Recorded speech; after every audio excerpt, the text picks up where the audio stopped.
In the morning session, you were telling that one should not live a choiceful life. You should live without any choice. As the things come, you should do whatever is required, and then don't make your decisions to do this or that.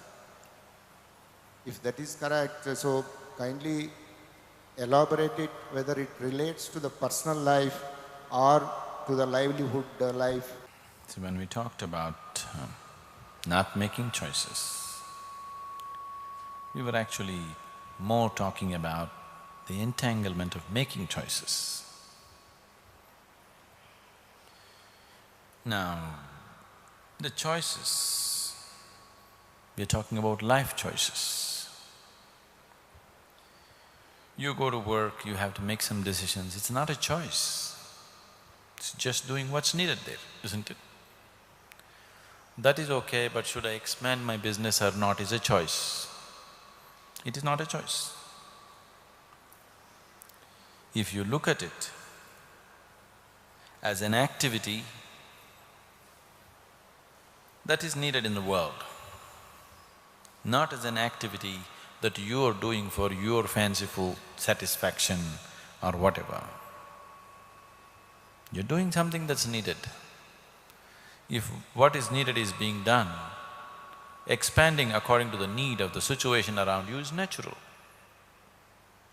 If you're doing it for your fancy satisfaction, then the question is, should I do it or not do it, arises.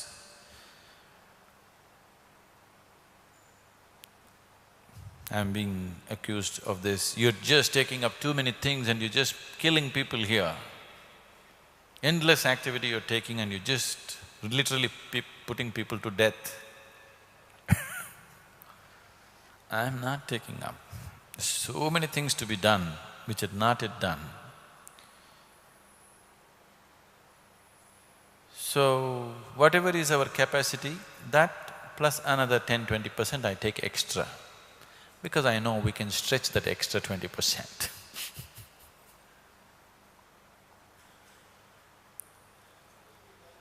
I'm sorry? No, in daily life, how this thing has to be No, I will come. observed. This is daily life, isn't it? Every day stretching ourselves 20% beyond our energy limits is daily life, isn't it so? But making choice or not. Suppose, I put it in this way, suppose some food is available to me. When I go for lunch, yes, so many items are available. I can eat everything what is ever given, a small quantity, or take whatever I like it. So then if I take something I like it, then it becomes a question of choice, making choice. Or, see for example, we have come here with choice. So some of these things, if we don't make any choice, then I don't know. Okay, we'll talk about the lunch. Okay. Now, so I go to the lunch table. Do I eat everything that is there or do I eat what I want?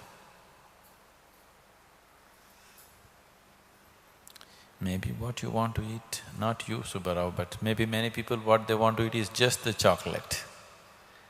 But they know if they eat just chocolate, life won't work, it won't make them sweeter, it'll make them something else.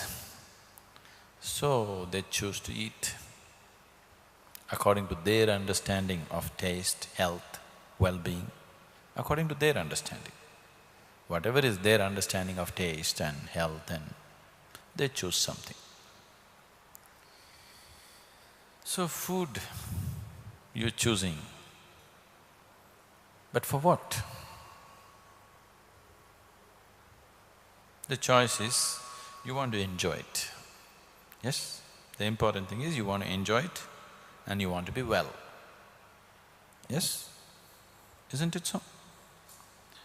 So both these things, I want to be well is not really a choice.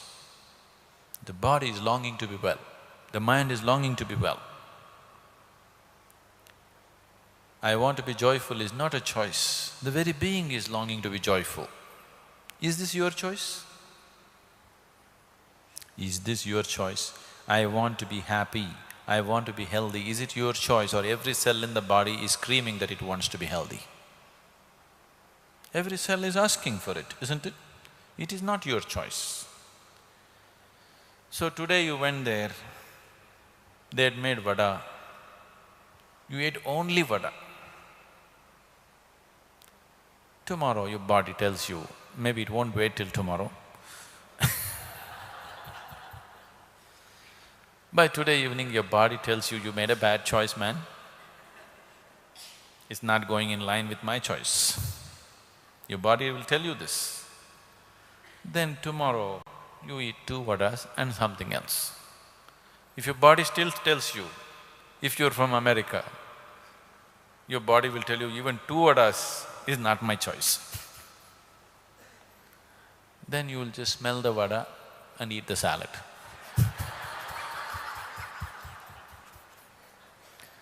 So these choices are not really made by you, you think you're making it. You're only choosing whatever you think is tasty and will bring well-being. I want to be well, I want to enjoy, both these choices you did not make. The life itself is making those choices. You're trying to fulfill those things. Fulfill it. Because the action was instigated not by you, and the fruit of action is not for you. Do you understand the trick? Subbarao, do you understand what I'm saying? See, the action was instigated not by you. I want to be happy was not instigated by you consciously. The very life is longing. I want to be well was not instigated by you. Every cell in the body is longing for that. If you are in line with their desire, they'll make you happy. If you're not in line with their desire, they'll make you suffer. Do you understand the slavery of physical existence? Is it so or no? If you're in line with the desire of your physical body, it will make you happy. If you're off, it'll take you. If you're in line with the basic life energy, what it is longing for, you will be always blissful. If you're not, it will make you a torture. So when you feel tortured, you don't look at the external situations. This is something that you have to do. This is something every sensible human being have to do. Whenever you feel tortured, you look at her and say, this is the one, this cow dung girl, she is the torture. When you're tortured, never look outside. All that's happened to you is, you're not fulfilling the fundamental desire of your life energies, you're off the mark. That's why torture. There is no other reason. No, my husband is like this, my wife is like this, my mother-in-law is like this is all nonsense. There is no such thing. Your torture is happening simply because you are not fulfilling the fundamental longing of the life energies within you. The being is always longing to be blissful. You're not fulfilling that. Why have you fallen off? Why have you fallen off such a huge force which is the basis of who you are right now? Simply because you got fancy ideas, which are not yours anyway. You picked it up from all kinds of idiots around you who have no clue about what life is. Isn't it so? Did you pick it up from Krishna and Buddha and Jesus, somebody? No, you picked it up from all kinds of idiots who have no idea what life is about. Isn't it so? If you had picked it up from this blue book, at least, lot of people, even with very meager understanding of the blue book, they have come out of suffering, isn't it so? Yes, many people have. But the problem is the nature of the mind has such a huge capability of misinterpreting everything that the blue book is a big suffering right now.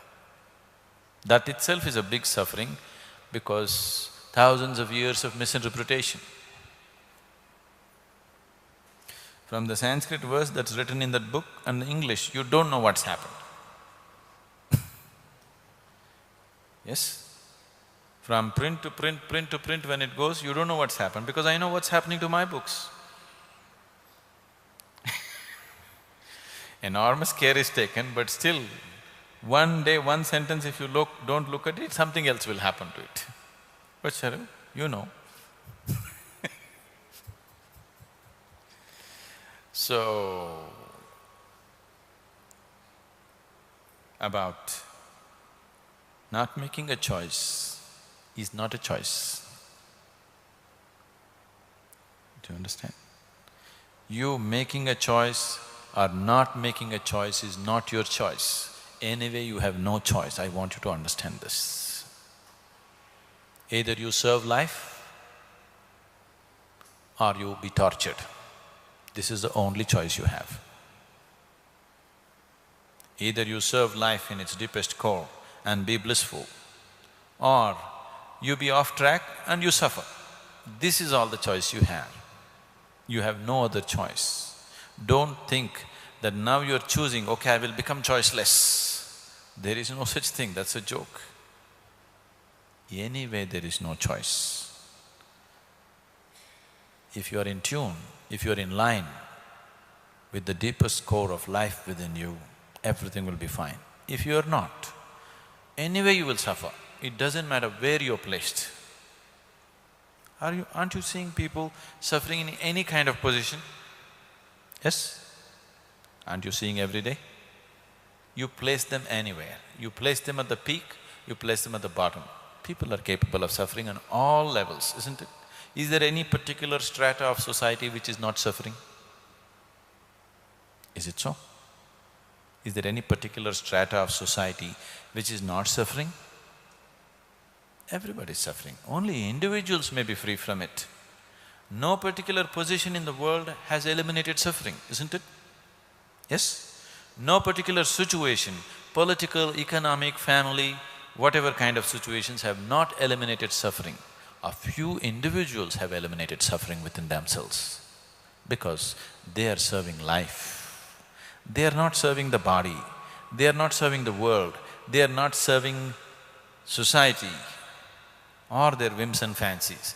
They're just serving the deepest core of life within themselves. Such beings are blissful every moment of their life. And that's not a choice because that's the only way. So where is the choice?